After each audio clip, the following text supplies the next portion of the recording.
Welcome back to another technical deep dive here in the debug zone.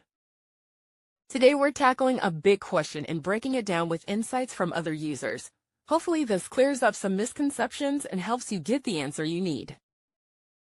So buckle up, stay a little curious, and let's jump right in.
And that's a wrap.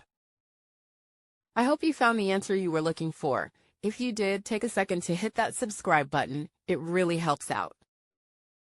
And let me know in the comments which solution worked best for you.